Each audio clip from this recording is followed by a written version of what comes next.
La motivation de mon intervention est une idée reçue du marché de l'art d'aujourd'hui, une idée reçue qui, à mon opinion, est fausse.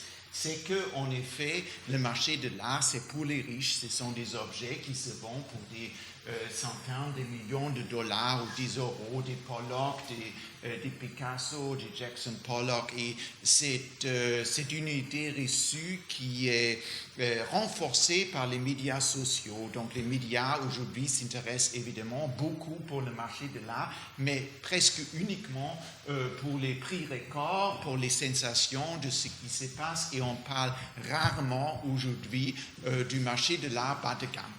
Et évidemment, ça existe. Je pense en France, il n'y a plus une sensibilité au petit prix dans le marché de l'art avec l'hôtel Drouot, mais la réalité, c'est quand même aujourd'hui, pour la population générale, on ne pense pas au petit prix, on ne pense pas à des objets qui se vendent pour, je ne sais pas, 200, 300 euros, quelque chose comme ça. Mais en réalité, la plupart des lots qui se vendent globalement dans les ventes aux enchères sont très abordables.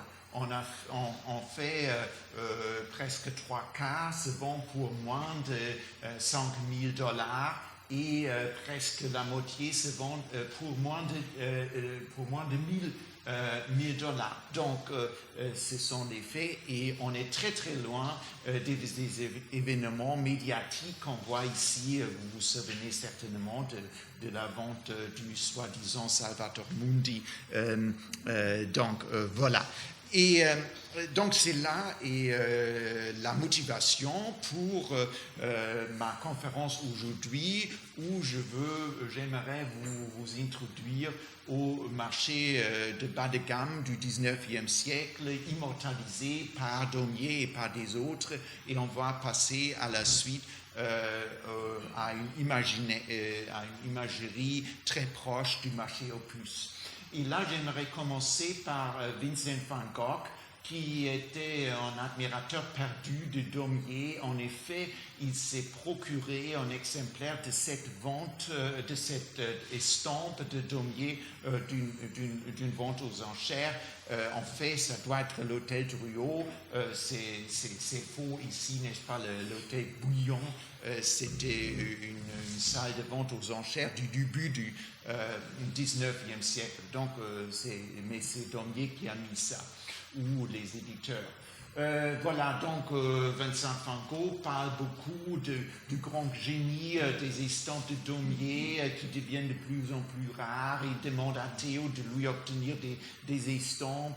Et en effet, cela attire notre attention au fait que parmi les séries, parmi les grands thèmes de Daumier, il n'y a pas que les avocats, les thèmes de la bourgeoisie ou du salon, mais il y a toute une série d'estampes qui portent sur les ventes aux enchères, donc une vue tout à fait satirique des ventes aux enchères, par commencer ici. Et ensuite, nous avons parlé de Champfleury il y a une minute, et il y a toute une collaboration entre Daumier et Champfleury plus tard, où Daumier devient l'illustrateur de Champfleury pour illustrer l'analyse de Champfleury des ventes aux enchères, et Champfleury était socialiste.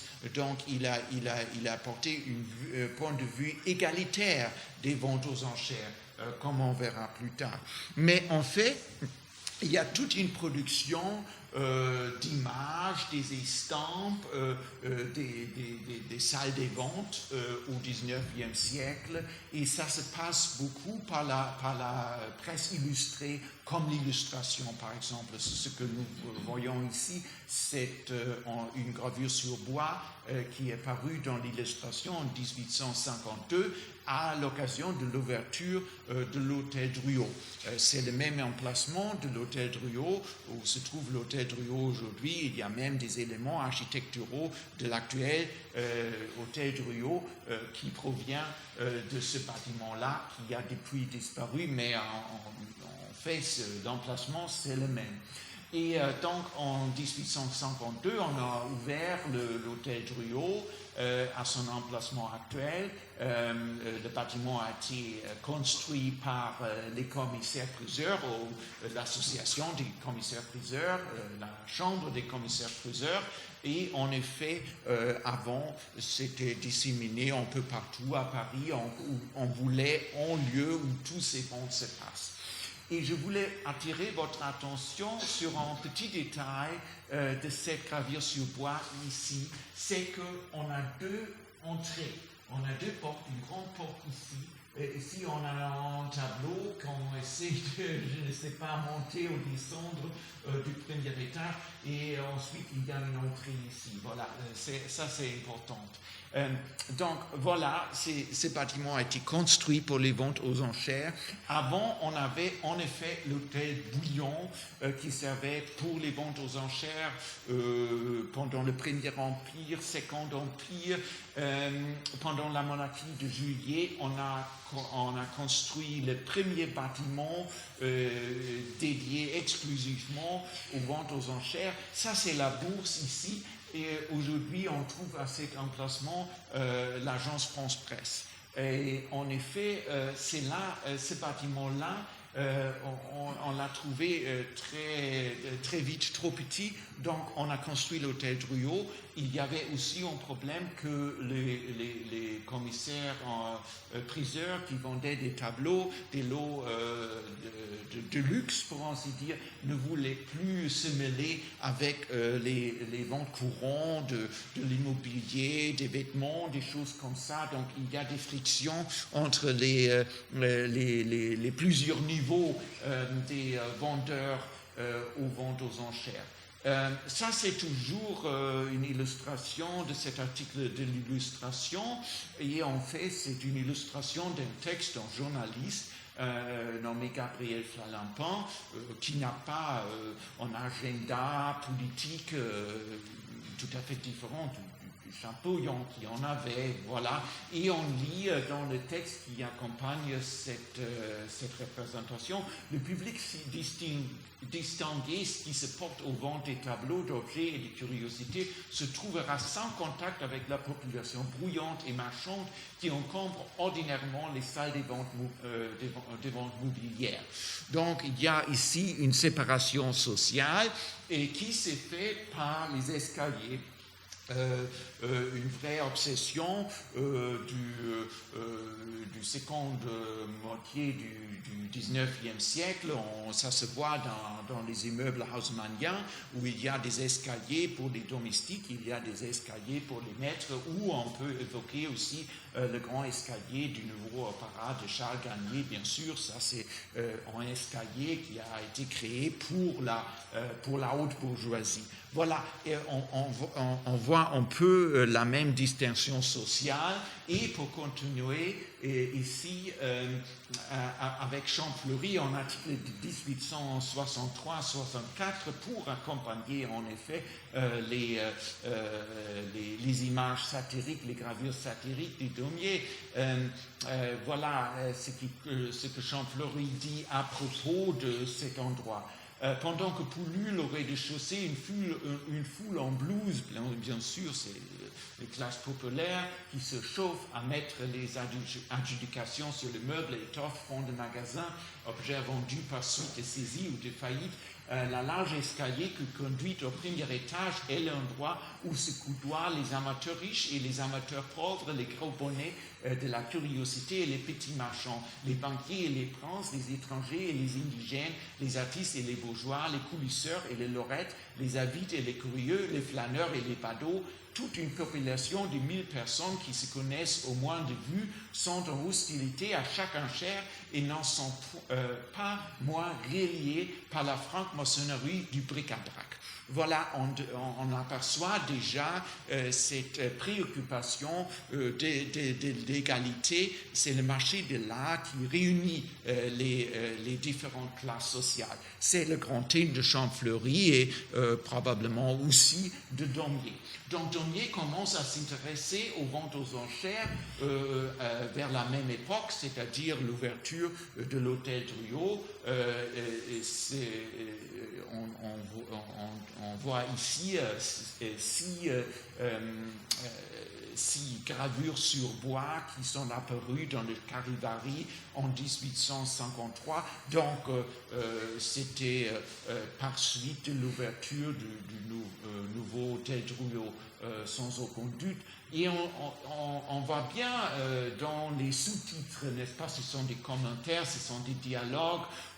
Par exemple, je suis sûr que cette fois, je tiens en vrai Raphaël, je ne le donnerai pas pour 40 000 francs.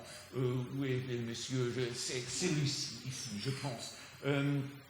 Où en lot 50 dessins et croquis des différents maîtres mis à prix 3 francs 15 centimes. Donc voilà, c'est là, je pense. Messieurs, le cadre seul vaut 100 écus, il y a marchand à 22 francs, suivez les enchères. C'est un thème qui apparaît beaucoup de fois, le cadre vaut mieux que le tableau, n'est-ce pas? Et il faut l'acheter pour le cadre, on s'en fout de l'œuvre d'art. Et en plus, on a les amateurs achetant des tableaux quand l'occasion se présente, mais préférant la ferraille. Voilà, c'est en bas. Et évidemment, c'est une passion du petit peuple ici, même si, ou peut-être un mélange de la bourgeoisie, de la petite bourgeoisie et du petit peuple. Alors, en effet, si on fait l'étude des documents des ventes aux enchères de la seconde moitié du XIXe siècle, préservés aujourd'hui aux archives de Paris, on trouve énormément d'adjudications à un très très petit prix. Il y a énormément de dessins, des estampes qui se vendent pour 2 francs, 3 francs, 1 franc 50 centimes, des choses comme ça. Beaucoup de fois sans catalogue, ça c'est aussi un grand problème. Il y a des ventes avec catalogue, sans catalogue. Mais même si on a des catalogues, parfois c'est très très bas. Même pour les tableaux, on trouve énormément de lots, des tableaux, parfois plusieurs tableaux dans un lot pour 100 francs, 20 francs, des choses comme ça. Donc c'est impressionnant et c'est quelque chose qu'on a oublié qu'en effet l'hôtel Drouot était un endroit pour les petits prix. Et cela, bien sûr, nous permet de mieux comprendre aussi les images de Daumier. On trouve les affiches qu'on trouvait à l'extérieur de l'hôtel Drouot. Ça, c'est un dossier de vente de 1832. Voilà, il y en a des centaines de dossiers de vente comme ça, écrits à la main, parfois difficiles à déchiffrer, mais il y a un fond réel. Il y a un fond réel là-dedans qu'il y avait énormément de ventes à petit prix au XIXe siècle. Mais pour comprendre l'iconographie de Daumier, il faut se rendre compte aussi d'un phénomène très spécial de la seconde moitié du XIXe siècle, et c'est la passion, l'obsession, la mode des physiologies et des physionomies. Beaucoup de littérature ou d'imagerie où on propose qu'en effet, qu'on puisse déchiffrer les traits de caractère d'une personne à partir de leur apparence, de leur physionomie. Tout cela commence au XVIIIe siècle avec un médecin suisse qui s'appelle Johann Caspar Lavater, qui a écrit les physiognomische Fragmente zur Beförderung der Menschenkenntnis und der Menschenliebe. Et ensuite, ça s'est perpétué en France, d'abord par les Français, peints par eux-mêmes, édité par Léon Curmer. C'était un grand succès pendant les années 1840. Ici, on a une gravure sur bois par le grand concurrent de Daumier, Paul Gavarni, et vous voyez des stéréotypes des collectionneurs. Ensuite, bien sûr, Balzac avec les cousins Pons, et ensuite, il y avait toute une série on pourrait presque dire, cahiers, des physiologies de Louis Caillac. C'était un grand succès pendant les années 1840. Il y avait, par exemple, la physiologie de l'épicier. Et bien sûr, il y a aussi les physiologies de l'amateur d'art. Voilà, c'est un grand volume, c'était un grand succès. Et ici, nous parlons des collectionneurs. Le texte a été écrit par Horace de Vielcastel pour la physiologie des collectionneurs. C'est ça ce qu'il écrivait. C'est au palais des commissaires-priseurs que se rencontrent les seuls caractères, les seuls hommes vraiment remarquables de notre époque, les seuls qui possèdent une originalité particulière, les seuls qui marchent hors du troupeau commun pour suivre les sentiers dont les autres herbes ne sont jamais froissées par les pieds de la foule. Ces hommes remarquables sont les collectionneurs. Et ensuite, à titre unique, tout collectionneur est soumis à perpétuité à la surveillance de la haute police. Le collectionneur, c'est quand même étrange, excentrique et dangereux. Voilà, cela fait partie de la physionomie. Ce n'est pas seulement Daumier qui s'engage dans la caricature des ventes aux enchères. Ici, nous trouvons Bertal. Et Bertal était un écrivain, il était aussi un graveur et il s'est inspiré apparemment de Daumier, mais en point de vue plutôt bourgeois, je pense. Dans l'article qui est apparu dans le journal Amusant, il s'exprime d'une façon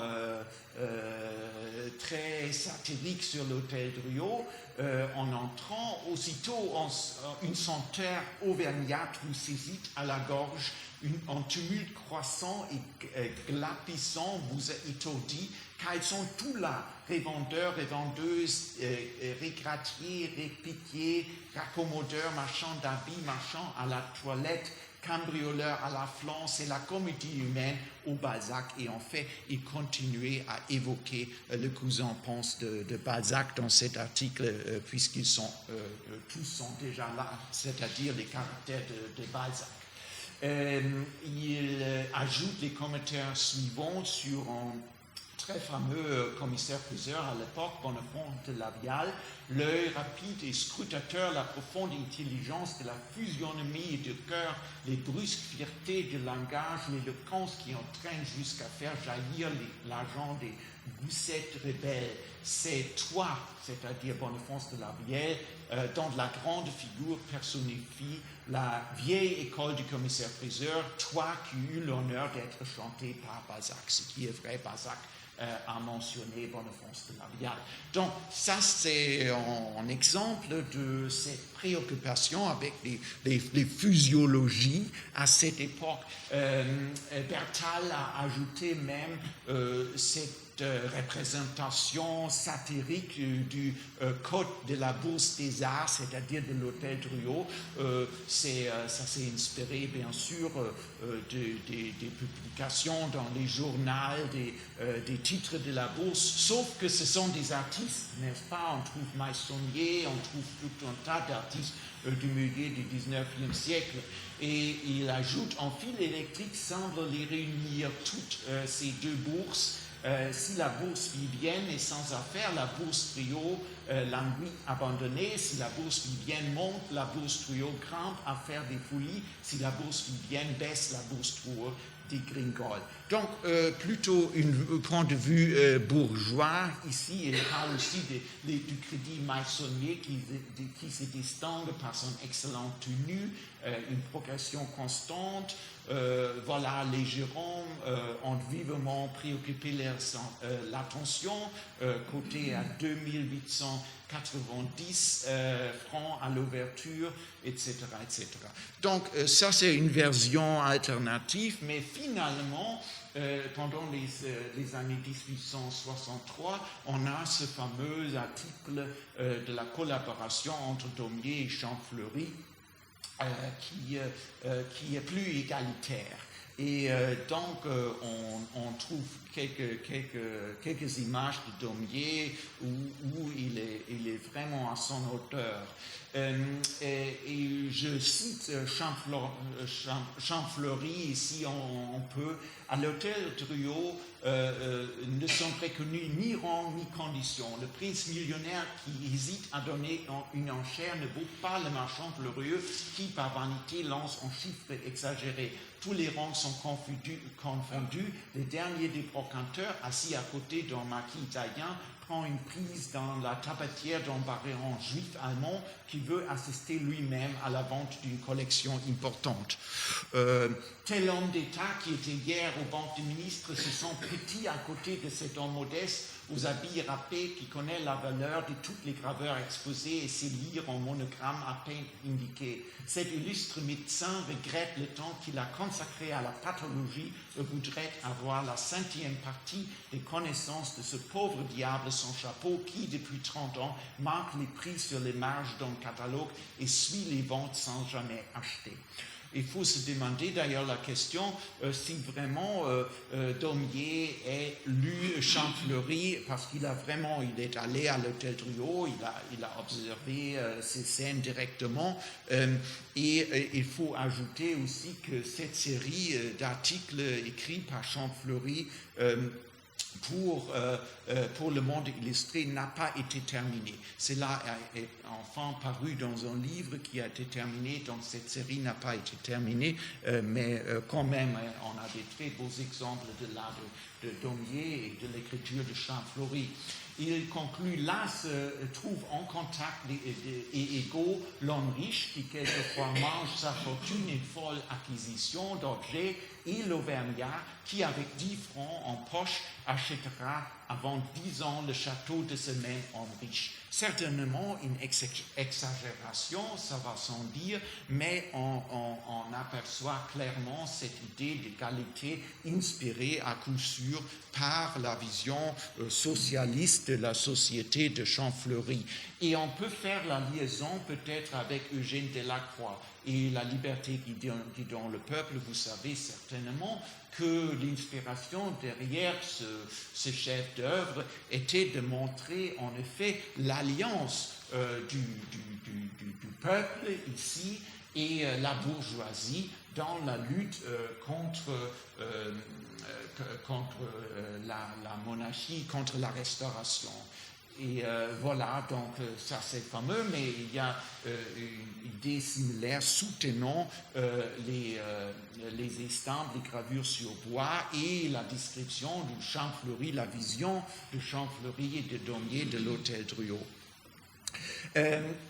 Nous avons aussi quelques exemples de peintures de Daumier de l'hôtel Drouot. Ici, à titre d'exemple, une petite toile qui a été vendue à Sotheby's en 2003. Assurément, c'est l'hôtel Drouot. Il y a certains éléments de l'intérieur qui suggèrent clairement, ce n'est pas le salon, c'est vraiment l'hôtel Drouot. Voilà. Et donc, cela suggère aussi que Daumier s'est rendu en personne à l'hôtel Drouot pour observer la clientèle, le milieu. Voilà. Il faut se poser aussi la question s'il a vraiment lu l'article de Champfleury.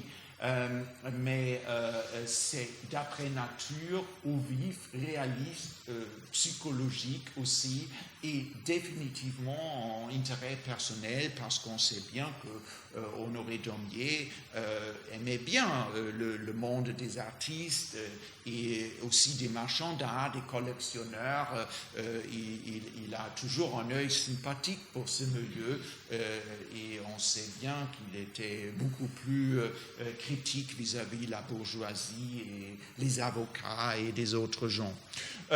Voilà, je pense qu'on puisse trouver aussi une explication économique pour l'essor de l'imaginerie, de l'iconographie, des ventes aux enchères vues par la physiologie. Ici, je vous montre une représentation graphique de l'évolution des lots offerts à l'hôtel Drouot à travers le 19e siècle. Et vous voyez bien qu'il y en a un moment où l'hôtel Drouot marche très très bien, où il y a énormément de lots qui sont proposés à la vente, et ensuite il y en a au début des années 80 du 19e siècle une chute. Probablement, ces chutes est en relation avec le krach de l'Union générale. Vraiment, il y a derrière cet article, derrière ce commentaire de Bertal, qu'il y a un lien entre la bourse et le marché de l'art. Il y a un fond de vérité. En bref, il y a une chute brutale du nombre de lots offerts.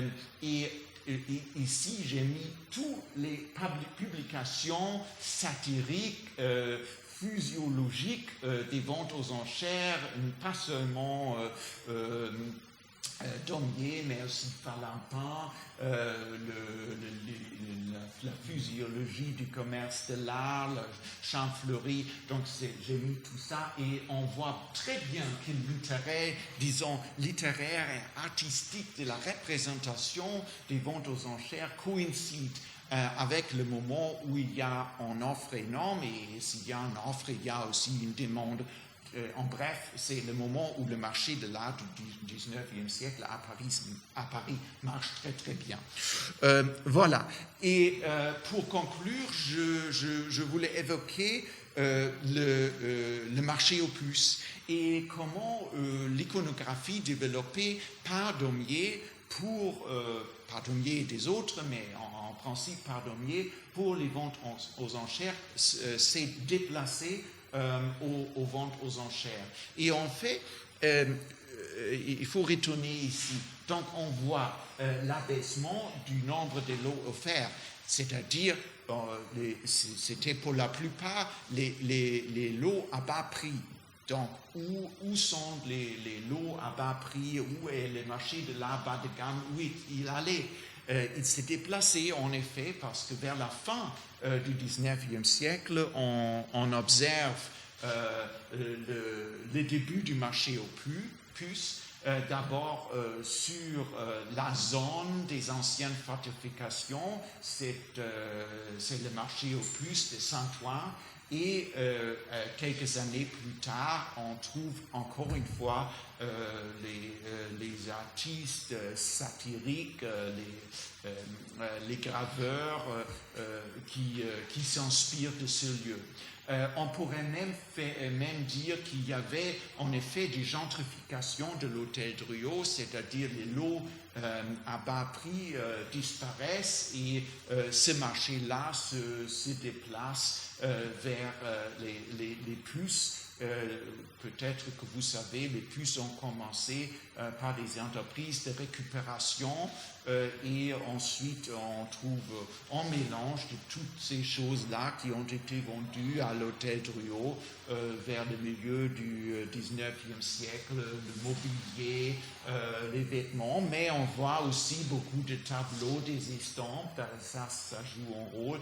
Et c'est un bel exemple ici d'une représentation satirique du marché aux puces à Saint-Ouen par l'artiste attitré de ce fameux publication socialiste d'assiettes au beurre du tournant du XXe siècle. Donc, stylistiquement, iconographiquement, je pense qu'on est très proche, en effet, de Daumier et ce qu'il a fait, ce qu'il a proposé.